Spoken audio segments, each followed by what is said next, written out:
여러분, 문재인 대통령이 여러분들도 많이 들으셨을 거예요. 이게 취임 3주년이니까 지난해죠. 지난해 신년 기자회견에서 뭐라고 이야기했나 하면요.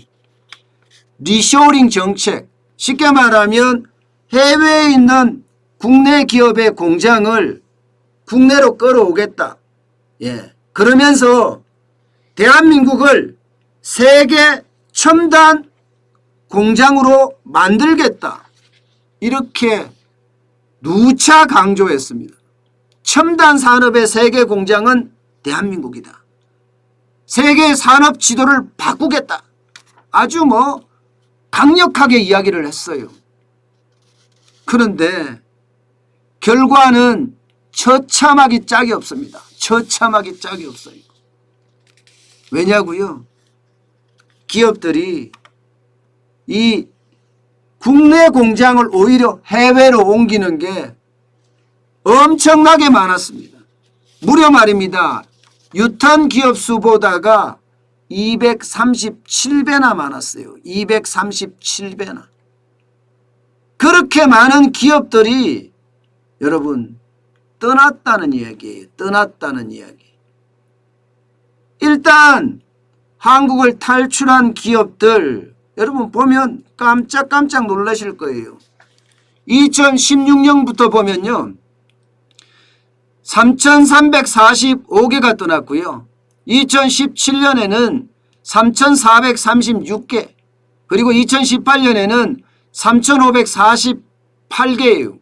그리고 2019년에는 3,953개입니다.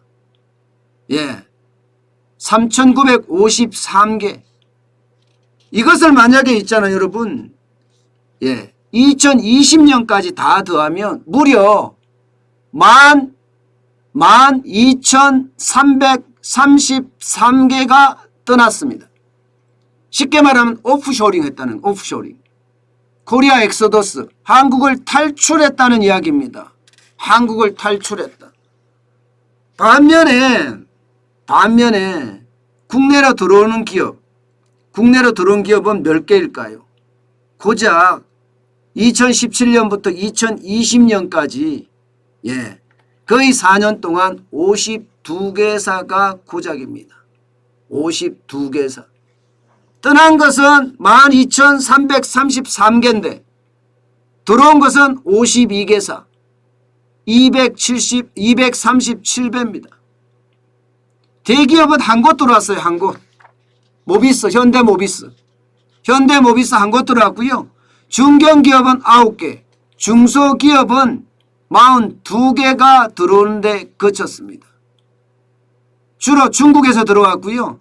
워낙 중국에서 텃세를 부리고 중국은 사드 때문에 사드 이후로 한국 기업을 우습게 보잖아요. 그러니 거기서 못 견뎌서 돌아온 거죠. 동남아, 베트남에서 들어온 게 9개. 미국에서 돌아온 게 하나가 있습니다. 하나. 예, 하나. 이게 다예요. 그리고 국내 복귀 지역도 보면 수도권에는 10개밖에 안 되고요. 비수도권이 42개예요. 이게 여러분 이러면 돌아오겠어요? 기업들은요.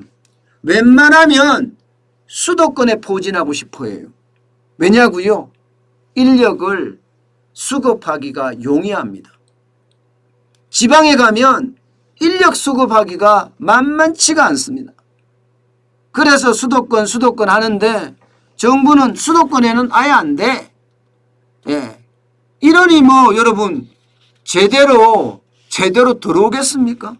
들어오고 싶어도 안 들어오죠. 들어오고 싶어도.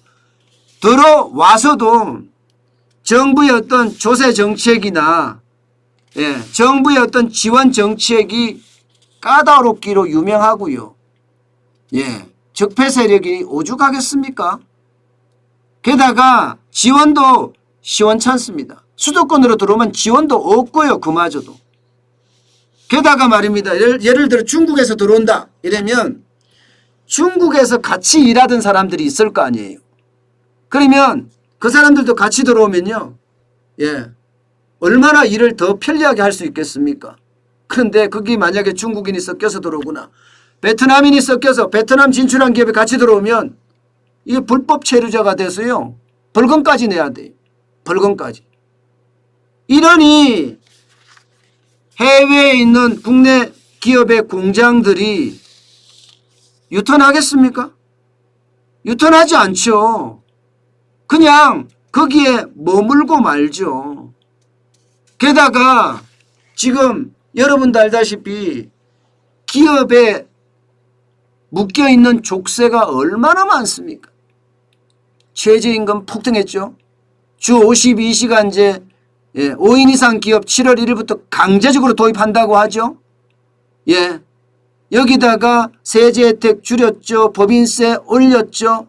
도대체 해외에 있는 국내 공장이 왜 국내로 들어오겠습니까? 도대체 무슨 이득이 있어야 들어올 거 아니에요. 이득이. 이득도 없는데 이득이 들어와서 뭐예요? 반시장 정책, 반기업 정책이 난무하고요. 노동환경은 어떻습니까? 친노동 정책을 쓰기 때문에 꼼짝 말아요. 꼼짝 마라. 지금 노동정책 중에서요. 여러분 회사에서 해고된 사람도 노조에 가입할 수가 있어요. 노조에. 이래서 되겠습니까? 게다가 생산 비용은 또 얼마나 많이 올라가요. 오고 싶어도 조국이라고 오고 싶어도 오지 못하는 실정이라는 게 지금 기업인들의 속사정입니다. 여러분 전 세계적으로 보면요. 우리는 진짜 최악이에요. 이게 통계가 조금 오래된 통계이긴 한데요. 미국 같은 경우는 2018년만 하더라도 한 해에 886개. 일본도 2017년만 하더라도 725개 공장들이 조국으로 자기 나라로 다 돌아가고 있어요. 우리요? 2017년 9개, 2017년 4개, 2018년 9개. 초라합니다. 초라해요. 그만큼 지금 기업을 위한 정책이 그만큼 없다는 이야기입니다. 그러니 기업인들이 살고 싶어도 지금 제대로 힘을 발휘하지 못한다는 이야기가 나오는 것도 그런 이야기입니다. 그런 이야기.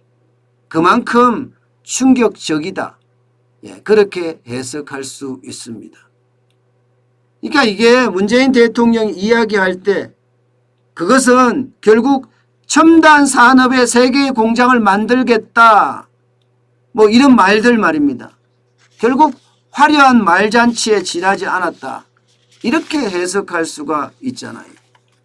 저는 그런 걸 보면요. 왜 이렇게까지 하는지 모르겠습니다. 세계의 산업 지도를 바꾸겠다고 이야기를 했는데 세계 산업 지도를 얼마나 어떻게 바꾸었는지 솔직히 묻고 싶어요. 기업들이 얼마나 솔직히 안타깝습니까? 저는 그런 걸 보면 해도 너무하는 것 아니냐 이런 생각을 저는 해봅니다. 그만큼요. 친기업 정책은 눈을 씻고 찾아볼래도 찾아볼 수가 없다는 뜻이에요. 참 안타깝습니다.